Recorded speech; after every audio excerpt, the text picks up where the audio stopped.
It's amazing to have a chance to speak with you, my friend. I had a chance to watch some of your music videos and listen to your music. WOW, wow.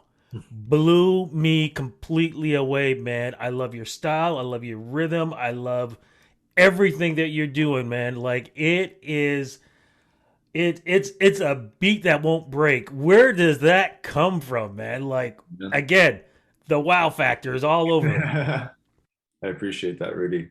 Um, I don't know. I've always had music in me since I was a kid. I always loved growing up listening to my sister's music, and she's about a decade older than me. So, for me, that was the golden era of R&B and hip hop, listening to her music, and that was always in my blood, always in my soul, I guess, and made its way out after I grew up, I guess. I don't know. It definitely does that, man. Look, I got to also because we're going to talk about your career, we're going to talk about music, and and you're from families from Korea, right? Yeah, family's originally from Korea. What is going on there, man? Because it's like Korea, directors, films, Academy Award, number one movie. Yeah, You look at boy band, number one boy band from Korea. You look at you, man, hip hop, Canadian, man, tearing it up. What? Oh, and do I even talk about what's that thing on Netflix? cool game. Squid Yeah. Game. Yeah, Korea is taking over We're out when for it comes to blood. entertainment. What is going on, man? Well, you got I'm like, did hungry. Korea just get together and go, okay, man, this is what we're gonna do. It's Now's our the time to game break plan. out. Yeah, it's been a few decades in the making. Just a product of their environment. It is. I love what's going on, man, because it just shows international flavor. Doesn't matter where it's from. The whole world can love what is happening, whatever genre it is, and wherever you're from. And like I said, my friend, what you're doing now, is amazing. But what also is amazing too is RBC. First up, you are part Shout of outs this, to man. them. Like, Um, how does it they feel? really help. Yeah, how does it feel, man? Nine acts are part of this. You are one of them. How does it feel being part of this exclusive club?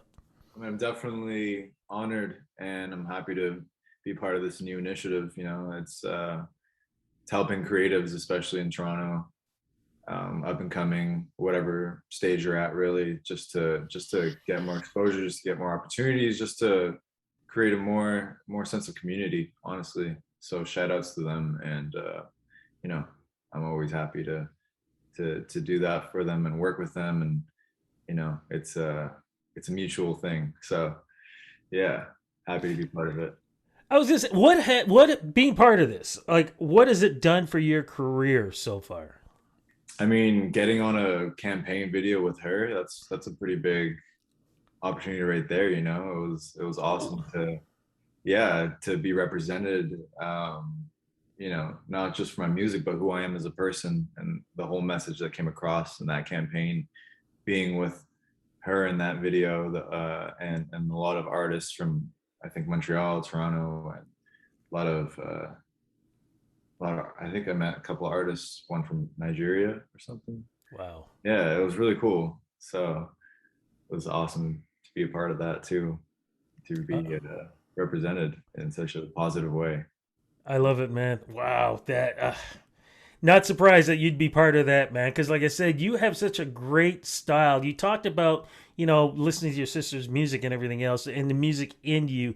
Do you even remember the first time that you actually sat down and wrote a song or a lyric or anything? Yeah, I do. Do. I grew up in church choir for a better part of my life, or my childhood, really, and then got more into making music on my own when I joined my middle school band in grade 8, and that's when I first wrote my song. My I, first song ever. Yeah, I was 13. I'm just curious, man. What was it? It was called Basement Kid, I'm pretty sure. Yeah. Basement Kid. I gotta ask what that was about, man. So Kid in the basement. there was an exchange student who moved into my basement, like the basement studio of my house. Mhm. Her and her little brother. this kid who always just stayed inside, and I always invited him to come out to play, and like, you know, I wanted to like kind of help him get used to being in Canada, and like, I don't know, we were both kind of the same age, so being a young kid, I just like, oh, there's this kid that lives in the same house as me, so why not try to hang out with him? But he always just stay inside and watch TV. Just go to school and watch TV. That's all he did. Or like whatever he did, he just stayed inside. So like I guess that was this what the song was inspired by. It was just called Basement Kid. Now I'm curious though, man. True or untrue? Did you try out for a boy band? Yes or no? I didn't try out for a boy band. I tried out for something similar. It was basically Or K-pop band or something like that? K-pop star. It was basically an American Idol for Korea. Oh Yeah. man, you got to talk about this, man. Not much to say, honestly. I didn't even make it through the first round because, you know, I think they got certain. I mean, back then they had certain criteria that they wanted to meet. First of all, like that. I'm not that good at speaking Korean. You know, I was born and raised here in Toronto. I went to Korean school. I know how to speak on a basic level, but nowhere near a level where I could keep up a conversation that has to do with anything cultural or deep, really. And I think that's what I needed. They wanted me to sing some Korean songs. They wanted me to sing. Obviously, you can tell from my voice, I have a pretty low voice, a baritone voice. When I sing, I don't go that high. I don't know how to like belt. At least back then, especially, I didn't know how to belt. I was into singing chill Jason Mraz, John Mayer type songs. Mm-hmm. You know, that's what I was into. I just had my acoustic guitar. I just sang some like smooth R&B, and they were like, "Hey, could you sing high? Could you sing some Korean songs too?" And I was like, "Sorry, I don't know." And you know, yeah, they were definitely into like what I played, but then kind of lost that interest. That it just went. They asked me. but but the interest though in hip hop did form. When did you start deciding that was the way you wanted to go? Because man, you've released a lot of EPs and a lot of singles. Like you have worked your you know what off in you know an amount of time. Thank you. Yeah. I mean, yeah, I grew up listening to R&B and hip hop, but when I joined the band when I was 13 and through high school, I was super into indie rock and hardcore, like everything that was just rock, you know, because I never grew up with that. So it was just a new world for me, and it was in conjunction with like me growing into the person that I am, and you know, young adulthood and all that, just becoming a teenager, angsty teenager. It just like it fed a part of my soul that like I never really felt before. So I was really into that. So I had my experience with like writing, you know, indie rock and more of like the hardcore stuff. But then after high school, like I got back into R&B and hip hop. My friend who was a producer who works with me today, who's my main producer, my in-house, like he's the first one that like showed me a potential of getting on more R&B beats. And that's the first time I ever went on, and I was like, this is sick. This is bringing me back to like my neo soul, Erica Badu, D'Angelo, like those type of Yeah. vibes that I haven't. So it was just like a big full circle. And now I think I'm in a place where I'm kind of reaching for both. You know, I'm in both worlds a little bit. I think whatever I sing, whatever I write, will always be like R&B, will always be like kind of more smooth and chill. But I definitely like that angsty and more bold sounds when it comes to production and the way it's mixed, whatever it is, just something to have a little bit more shock value. So yeah, look out for But that in upcoming projects. but it's not just that. You know, one of the things I've always said for years is the two best genres that are storytellers is country music, hip hop slash R and B. Mm, Is that part of the love of hip hop R and B? Is being able to tell those stories because it's pure, it's from the heart, and mm. you know it gives great visions when you listen to the lyrics. For sure. I think that's a whole new dimension when you're consuming music. I think a lot of people consume music nowadays, you know, mainly for the visual aesthetic, or sorry, not visual, but also visual and sonic aesthetic. You know, they're listening to the melodies and the chords and just what the feeling is, but no one really listens to lyrics that much, I think. Me included, you know, when I was younger, up until like maybe 5 years ago, I wasn't that invested in lyrics and lyricism and poetry in general. Like I just wrote whatever came to mind, and I didn't really think twice about what I was trying to say, what my message was. That was never really ingrained in me. And when people always ask me, like, well, not people always ask me, but like when I've been asked, you know, what are you trying to say? What's the message you're trying to put across? And I would not know. I'd have no idea. I would be like, I just want to make music that is a vibe that feels good, and that's what I kind of chased in my earlier years. But I think listening to the likes of like Kendrick Lamar, and yeah, country music, even cross country music, like Casey Musgraves, you know, when she won the 2018 Grammys, I was like, what's the hype with this artist? You know, her music sounds so minimal and so simple. Like, what's the hype? How did she win? And I read her lyrics and I was like, this is masterful. You know, her pen game is masterful because it's like, it's simple, yet it creates such a strong visual feeling and like imagination. It really stokes your imagination. So that's when I started really getting into the lyricism of it all, the storytelling. So that is very important. It does open a whole new dimension of consuming music. It creates a whole new backdrop, and suddenly the music and the visuals and everything, the melodies, everything is now a supporting actor for the lyricism. And I never really realized that until I started getting into that, you know. Let's get into the visual too, because I've seen your videos, man. They are done masterfully. Like I love them.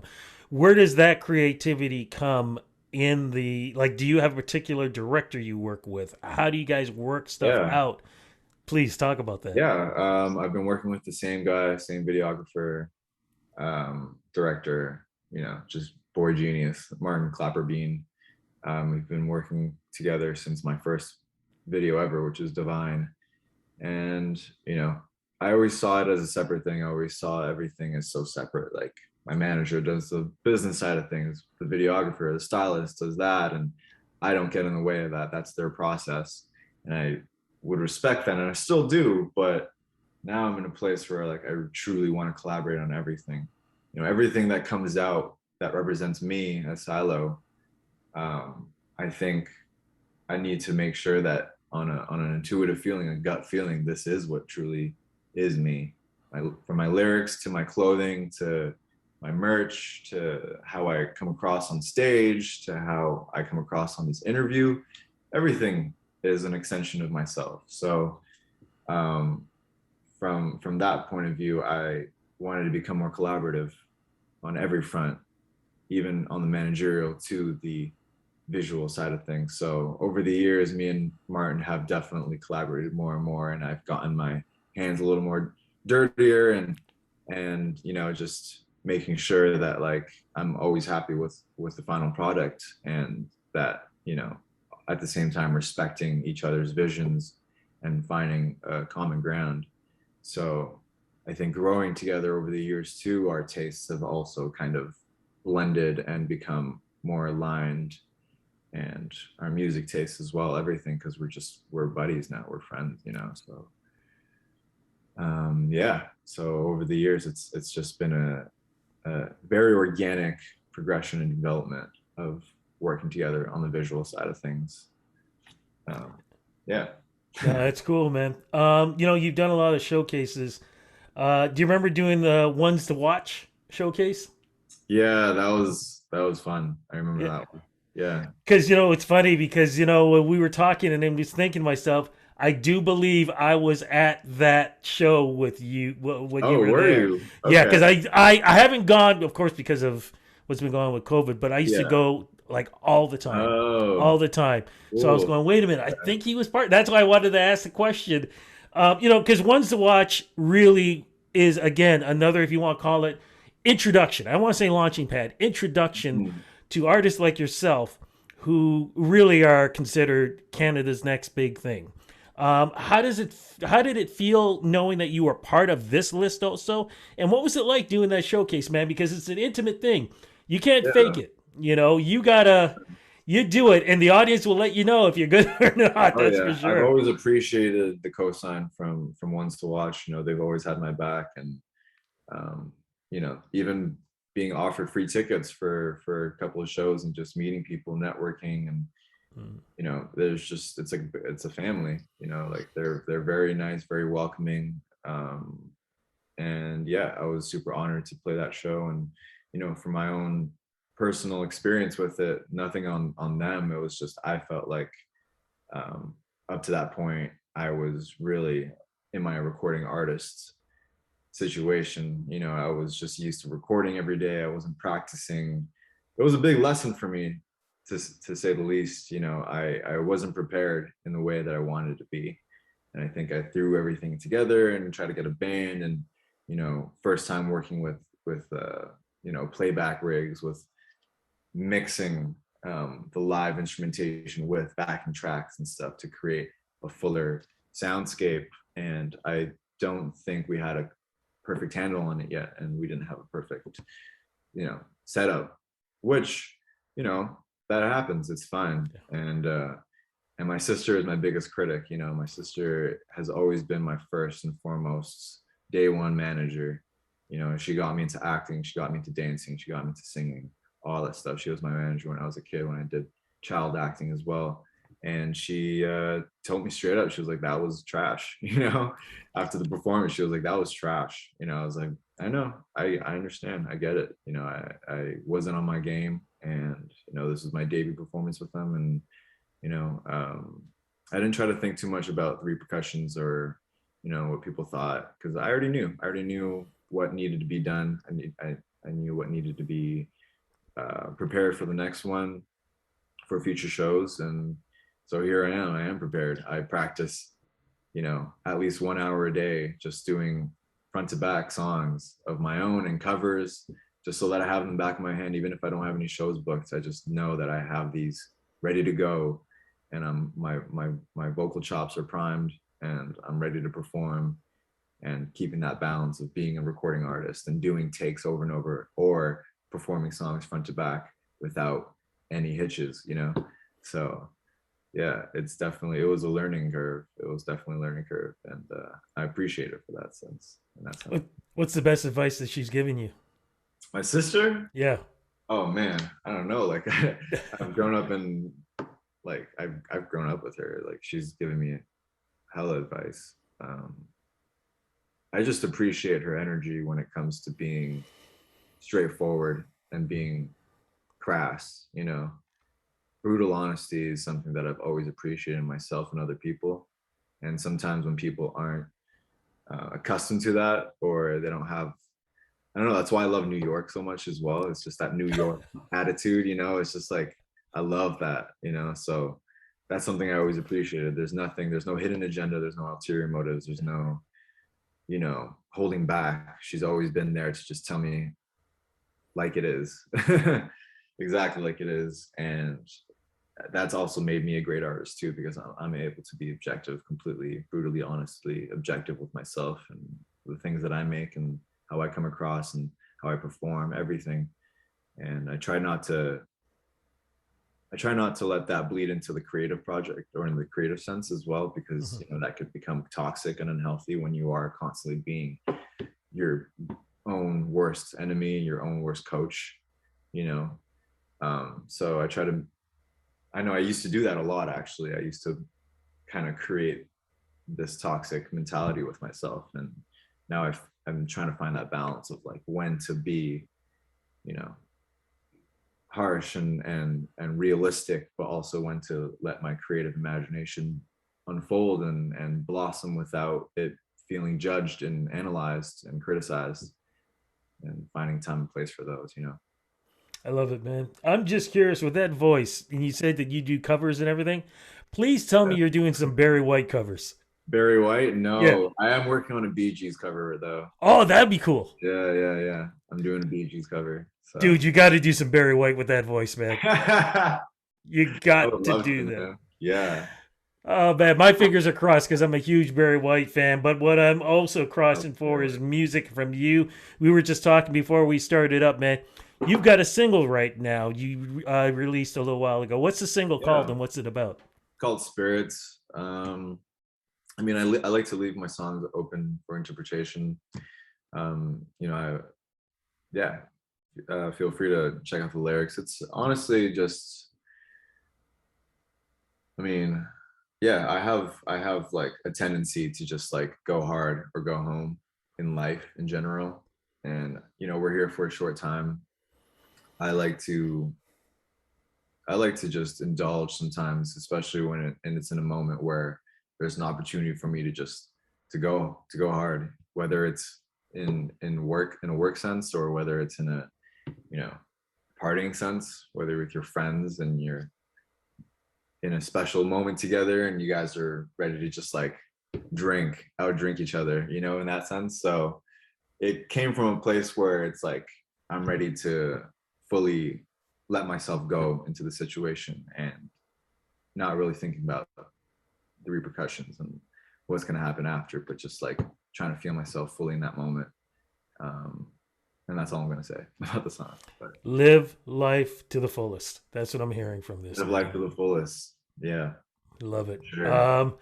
Speaking of living life, shows, concerts, performances, what's going on with you with that right now as we are slowly ending 2021, going into 2022? Thank God. Yeah, as we're stepping out into what step 3 was it? I think. Yes, And, step 3.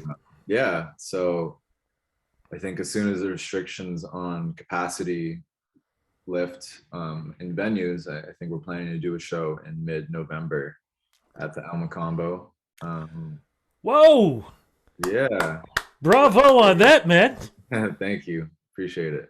Yeah, so I think by then it should be like a 400 person capacity. I think right now it's 175, so we're just waiting for that restriction to lift and hopefully go ahead and do that, and you know, get first whoever comes will be able to get a first look at merch, my first merch release, new songs, some songs for the upcoming project because I'm working on a debut album. And yeah, it's going to be exciting. It's a lot of cooking, a lot of preparing in the making, so I'm really excited to share that with the world. I'm excited about it too, man. I'm excited for you. Congratulations on your success. Thank you so much for doing this interview with me, man. Like I said, you are an amazing artist, and I am so looking forward. I'm gonna try to squeeze my ass into that 400 capacity crowd at the Alma I Combo. would love to see you. I mean, I feel like, yeah, after once watching this, like, This is amazing, man. Look, thank you again for the interview. Be safe. Looking forward to seeing you in November, and hopefully when we hit 2022, we can do this interview in person, man. Congratulations. yes, please. I would appreciate that, Rudy. Thank you so much.